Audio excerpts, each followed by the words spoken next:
వ్యాపారులు బియ్యం అమ్మితే దొంగోడు, లేకపోతే కూరలు అమ్మితే దొంగోడు, పప్పులు అమ్మితే దొంగోడు, వ్యాపారం లాభం వేసుకుంటాడు.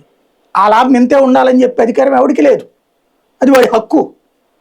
రైతుకు ఆ హక్కు లేదు అంటే రైతుకు కూడా హక్కు ఉంది, కాకపోతే కొనేవాళ్ళు లేడు రైతు దగ్గర ఆ రేటుకి. ఇది కామన్. రైతు నా వెరైటీని, నా దగ్గర ఉన్న వడ్లని నేను 100 రూపాయలకు అమ్ముదామంటే కొనేవాళ్ళు లేడు, కొంట ఇవ్వడేంటి రైతు మాత్రం. మద్దతు ధర అనేటటువంటిది ఏంటిది, ఎంతో కొంత మా గవర్నమెంట్ ఫిక్స్ చేసి ఇస్తున్నటువంటి రేటు, అంతే తప్పించి అది గిట్టుబాటు ధర కాదు. రైతుకి ఈ రోజు వరకు గిట్టుబాటు ధర రాదు, నేను ఒప్పుకుంటాను. కానీ రైతు తన గిట్టుబాటు ధరకు అమ్ముదామంటే కొనేవాళ్ళు లేడు. బట్ వ్యాపారస్తుడు అయితే తనకు లాభం లేకపోతే అమ్మడు, అంతే కదా, క్లియర్ అక్కడికి. దాన్ని ఇదేంటి ఇన్ జనరల్ ఫినామినా, సహజ సిద్ధమైన విధానం ఇది. దీన్ని నువ్వు పరిష్కరించాలి అంటే ఈ రెండిటి మధ్యన అనుసంధానం చేయాలి. రైతు దగ్గర ఉన్నటువంటిది అంతా ప్రభుత్వం తీసేసుకో, ప్రభుత్వం అమ్ము.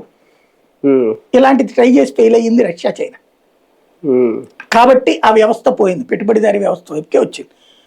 ఇక దాని మీద మనం చేయగలిగేది ఏంటి, ఈ మద్దతు అనేటటువంటి అంతవరకు.